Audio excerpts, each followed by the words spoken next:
Hello प्रिय विद्यार्थियों, आपका चैनल पर स्वागत है। आज हम कक्षा 2 का हिंदी की जो बुक है नन्हे कदम पार्ट 2 उसका पाठ नंबर 10 ऊंट चला का अध्ययन करेंगे। इसमें एक छोटी सी कविता दी गई है ऊंट के बारे में और ऊंट की विशेषताएं बताई गई हैं और जानवरों की भी विशेषताएं हम इसमें सीख पाएंगे। देखो भी, ऊंट चला भाई ऊंट चला, हिलता डुलता ऊंट चला, इतना ऊंचा ऊंट चला भाई ऊंट चला। ऊंची गर्दन, उसकी जो गर्दन है वो क्या अभी ऊंची है। ऊंची पीठ, उसकी पीठ क्या अभी ऊंची है। पीठ उठाए ऊंट चला, बालू है तो होने दो, बोझ ऊंट को ढोने दो, नहीं फंसेगा बालू में भी ऊंट चला। सब थक कर बैठेगा, जब थक कर बैठेगा ऊंट, किस करवट बैठेगा ऊंट, बता सकेगा कौन भला, ऊंट चला भाई ऊंट चला। ये प्रयाग शुक्ल की एक कविता है। तो ऊंट किस करवट बैठता है पता नहीं चलता, एक मुहावरा है। इसमें बहुत बलवान है, वो कैसे बदलता है। अब आपकी बारी है। यहाँ पर वाक्य है, ऊंची गर्दन ऊंची पीठ, पीठ उठाए ऊंट चला।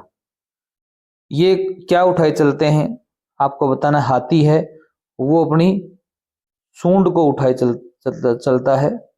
हाथी अपनी सूंड को उठाए चलता है। घोड़ा है वो अपनी गर्दन को उठाए चलता है। क्या उठाए चलता है भी गर्दन को उठाए चलता है। गाय है वो अपने सींग या सर उठाए चलती है, लिख सकते हो। या पूंछ उठाए उठाए चलती है, पूंछ का लिख सकते हो आप, पूंछ उठाए चलती है। या फिर अपना सिर उठाए चलती है। बंदर क्या उठाए चलता है अभी, बंदर अपनी पूंछ उठाए चलता है। बंदर के लिए आप पूंछ का प्रयोग करेंगे, ठीक है।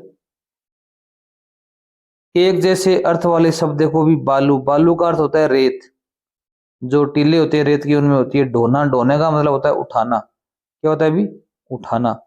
कविता को पढ़कर रिक्त स्थान भरिए। देखो भी, खालिस्तान गर्दन, खालिस्तान पीठ, तो यहाँ पर ऊंट के लिए है तो क्या है ऊंची गर्दन। क्या लिखोगे भी ऊंची गर्दन ऊंची पीठ, में भी ऊंट चला, बालू में भी ऊंट चला। जो बालू रेत होती है उसमें भी ऊंट चला।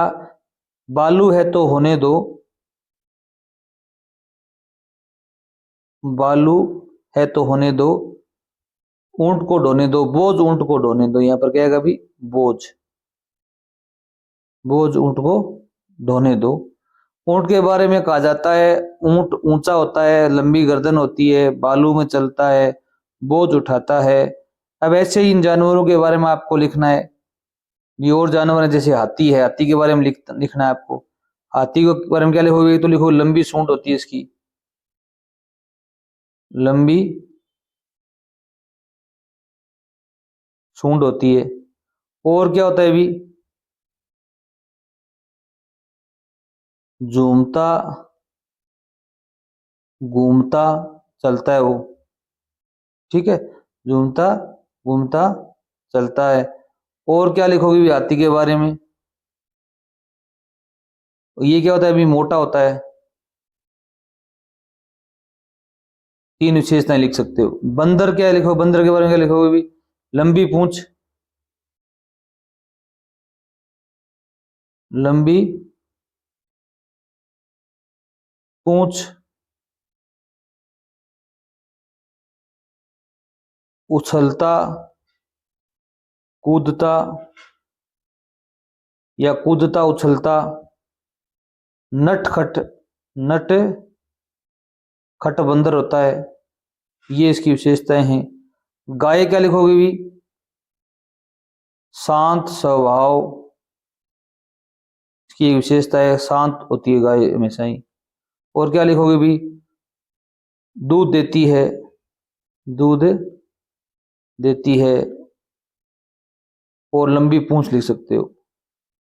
गाय की भी क्या होती है, लंबी पूंछ होती है, ये लिख सकते हो। ये इन इन जानवरों की विशेषताएं हैं। एक और कविता देखो भी, गाय चली भाई गाय चली, धीरे धीरे गाय चली। क्या लिखोगे भी, गाय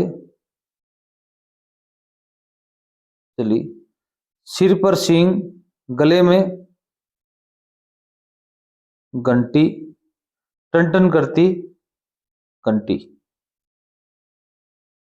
गले में घंटी, टन टन करती घंटी। इस प्रकार आप एक छोटी सी कविता बना सकते हो। कौन ऐसे चलता है भी, कूदता फांदता, ये बंदर की विशेषताएं हैं।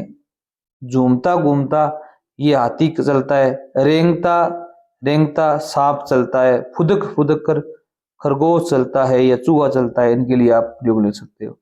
जैसे हिलता डुलता ऊंट चला, उसी प्रकार झूमता घूमता हाथी चला। झूमता घूमता हाथी चला, फुदक फुदक कर खरगोश चला। फुदक फुदक कर कौन चला भी, खरगोश चला। अब बंदर कैसे चला भी, कूदता फांदता बंदर चला। कूदता फांदता बंदर चला। रेंगता रेंगता कौन चला भी, सांप चला। अब सांप के लिए ये शब्द यूज करोगे और बंदर के लिए ये शब्द यूज करोगे। पता करिए ऊंट के पांव बालों में क्यों नहीं दसते। आप लिखोगे ऊंट के पांव बालों में नहीं दसते क्योंकि ऊंट के पांव गद्देदार होते हैं। ये आपको लिखना है। अब देखो भी, ये ऊंट का चित्र दिया गया है, उसमें आपको क्या करना है भी, कलर भरना है।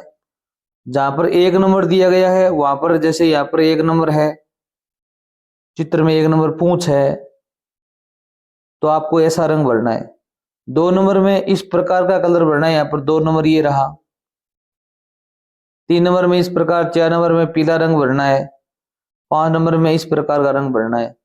तो आपको ये चित्र बनाना है, ठीक है।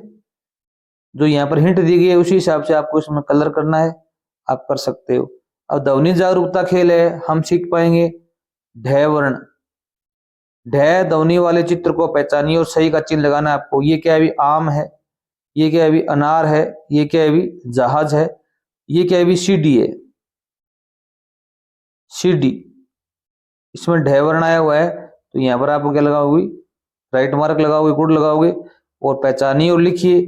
यहाँ पर ढ वर्ण है इस प्रकार, 1 नंबर, 2 नंबर, 3 नंबर और 4 नंबर, इस प्रकार।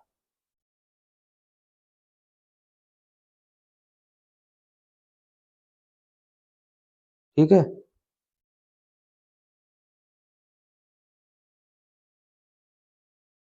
वर्ण और मात्रा मिलाकर पढ़िए और लिखिए। अब यहाँ पर देखो भी, ढ ढौ ढी ढू, ये मात्राएं मिलानी है इसको। जैसे झौ,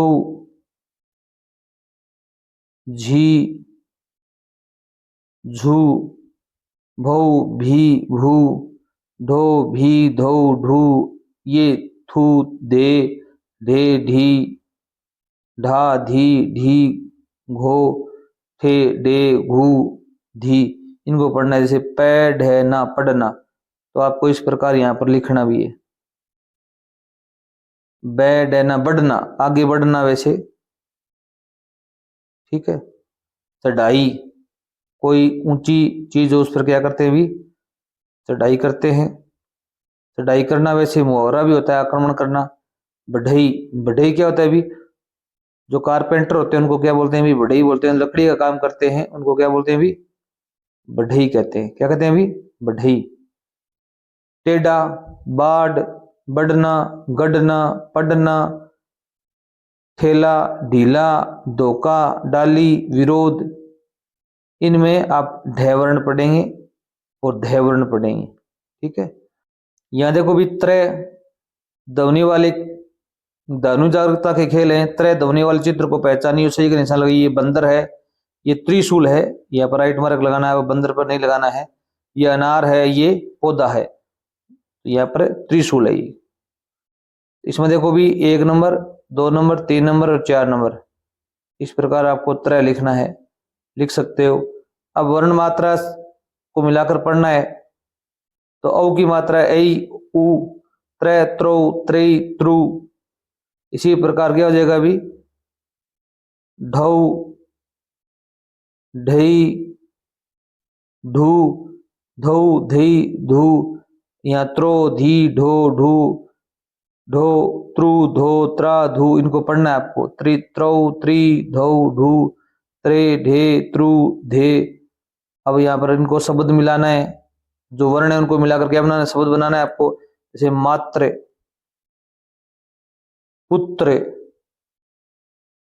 छात्र, छात्र विद्यार्थी होता ही है। अब शब्द पढ़िए और लिखिए, इन शब्दों को पढ़ना है और नीचे आपको लिखना है। जैसे यहाँ पर पत्र दिया हुआ है, पित्र, पुत्र, मात्रा, मात्र, ठीक है। मात्र क्या होता है अभी केवल, मात्रा क्या होती है अभी कोई संख्या, पुत्र बेटा होता है, इत्र क्या होता है अभी सुगंध, पत्र जानते ही हो आप। अब 6 वर्ण सीख पाएंगे हम। जैसे ये क्या है प्याज, ये षटकोण है, ये कार है, ये जहाज है, तो षटकोण पर क्या लगाओगे भी राइट का मार्क लगाओगे, इसमें 6 वर्ण आया हुआ है। अब 6 वर्ण देखो भी इस प्रकार 1 नंबर, 2 नंबर, 3 और 4, 1 2 3 और 4, इस प्रकार आपको इसको लिखना है। अब यहां पर देखो भी औ ई उ की मात्रा है, सौ सी सु, त्रौ त्रि त्रु, ढौ ढी ढू, इनको आपको पढ़ना है। अब मिलाकर पढ़िए और शब्द बनाने, जैसे शेष, भाषा, पोषक। अब इनको पढ़ना और लिखना है, शेष, भाषा, विशेष, पोषक, तुषार। अब राजा की वेशभूषा, यहाँ पर एक राजा का चित्र दिखाया गया है, इसमें शब्दावली हम सीख पाएंगे, वेशभूषा, बाजार। अब तुषार कुशलपुर देश का राजा था, उसे अलग अलग तरह की वेशभूषा पहनना पसंद था। एक दिन राजा को सोने के रंग की वेशभूषा पहनने का मन हुआ, लेकिन ऐसी वेशभूषा बाजार में कहीं नहीं मिली। राजा दुखी हो गया। फिर एक कपड़े का व्यापारी आया, उसने बोला मैं बना दूंगा सोने के रंग की वेशभूषा। अगले दिन राजा को मिल गई अपनी मनपसंद वेशभूषा। राजा उसे पहनकर बहुत खुश हुआ। अब मौखिक चर्चा करनी है, इनको लिखना नहीं है, ओनली आपको मौखिक प्रश्न बताने। राजा क्यों दुखी हुआ? क्योंकि राजा के मन की इच्छा पूर्ण नहीं हुई। आप बता सकते हो, राजा के मन की इच्छा पूर्ण नहीं हुई, इसलिए राजा दुखी हुआ। व्यापारी ने राजा को क्या कहा? व्यापारी ने राजा को कहा कि इस ऐसी ड्रेस मैं बना दूंगा, ऐसी ड्रेस मैं बना दूंगा, या ऐसी वेशभूषा मैं बना दूंगा। अगर राजा को अपनी मनपसंद वेशभूषा नहीं मिलती तो क्या होता भी? तो राजा दुखी रहता। कहानी को अपने शब्दों में सुनाए। इस जो कहानी है हिंदी में लिखी हुई है, आप अपनी भाषा में इसको सुनाना है, अध्यापक को सुना सकते हो। अब लिखित प्रश्न है, तुषार कहाँ का राजा था भी? तुषार है वो कुशलपुर का राजा था। कहाँ था भी? कुशलपुर। तो यहाँ लिखोगे कुशलपुर। वेशभूषा बनाने के लिए किसने कहा था भी? आप बताएंगे कपड़े का व्यापारी, कपड़े के व्यापारी ने कहा था। किसने कहा था भी? कपड़े के व्यापारी ने कहा था। कपड़े के व्यापारी ने कहा, कहा या बोला, लिख सकते हो आप। अगला पार्ट है अपना बीरबल का किस्सा, ये अगले वीडियो में दिन करेंगे। तब तक धन्यवाद।